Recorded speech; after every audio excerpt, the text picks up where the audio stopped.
Hello YouTubers, this is the noobifier and welcome to some no bullshit theory crafting about the upcoming subcapital ship, the Polaris. It was confirmed that the Rsi Polaris will be announced at CitizenCon, and I believe that this is a very important ship that needs to be done right. The backstory. The original plan for the Icarus was that it would sit in the category of ship called the Corvette. The Corvette within the modern Navy is a military-specific ship. It serves no logistical or support purpose, it's meant to attack and defend. This is traditionally the smallest class of vessel designated as a warship. Within Star Citizen, here lies the issue. The Icarus, like many other ships in Star Citizen, have grown a lot. CIG has reclassified the Icarus as a frigate to keep up with the size in its new role. It's been long speculated that we would get a new ship to fill that void. In less than a week, that wait is over and we will see that new ship. So here's some speculation about the Rsi Polaris, where I feel it's going to excel, and some roles that I think it might not perform well. I'm sorry citizens, but I'm pretty sure it's going to be up near the 850 range to 1,000.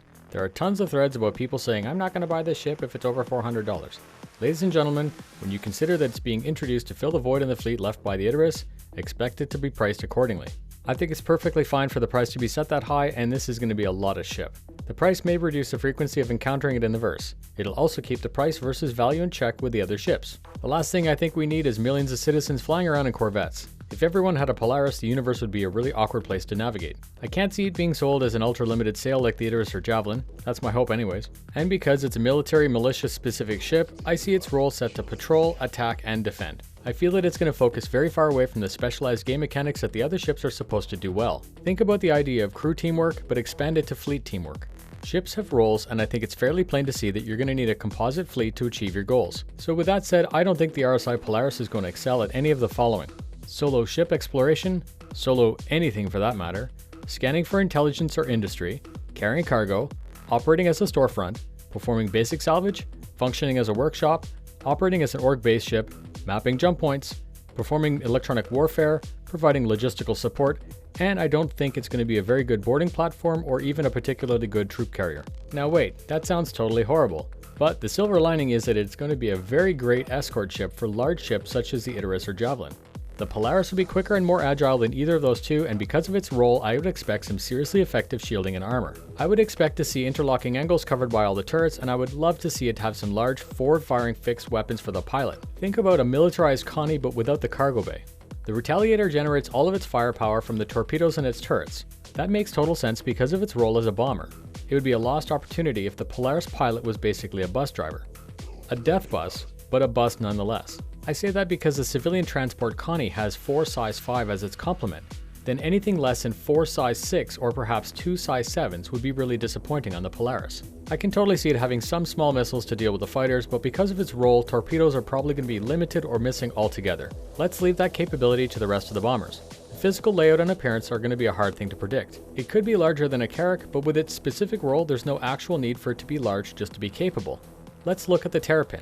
It's super tough and not much larger than the Hornet. As far as crew's concerned, I've been giving that a bit of thought. I would expect at least one per turret and then a couple on the bridge. Maybe a missile reloading guy, maybe a chief engineer, who knows. Most of those positions might be able to be replaced by AI. Maybe you can get away with 1 or 2 people and the rest being AI, but don't hold your breath. This looks like it might be a pretty complicated ship to run. Now we're going to get into my wish list. Because it's a military specific ship, I would love to see the interior stripped down of anything that would seem out of place. Kinda like the Starfarer. 1 large sleeping area, a common washroom, and modest galley. Rsi ships are blocky and many of them have struts that cover the view of the pilot. I would expect that to be seen on the Polaris, and I would also expect that the large transparent HUDs from the Connie to be carried over as well. It probably won't come with a snub fighter and it probably won't need a rover. It could make good use of having an Argo for resupply and crew changes. So, noobifier, I bought a Polaris, what should I do with it? Being the bridge between the smaller ships and the capital ships, I truly feel that this ship will excel at being a blocker for the larger capital ships. Exactly like American football.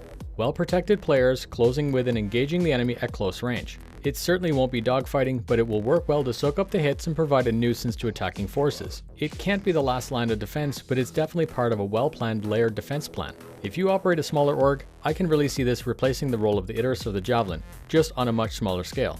For exploration, a Polaris might bring your org the footprint it needs to occupy, operate, scan, and then carry on to the next sector. It might be enough of a presence or a show of force to keep the casual pirates away.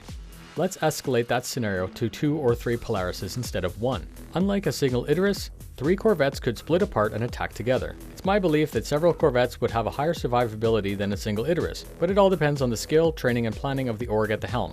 Alright, so I'm done with the theory crafting. I hope that hearing some of the things I've thought about might inspire you to think about others. This is exactly the type of topic that gets me excited because it gets the community talking and excited about what's to come. If you like my no bullshit approach, please subscribe to help me get the word out about Star Citizen. Stay tuned for the monthly LTI ship giveaway, as supplied by the generosity of my patron backers. This month it'll probably be a MISC Prospector with LTI, and that contest is going to go live this Wednesday. Stay safe, I'll see you in the verse, and I'll see you in California for CitizenCon.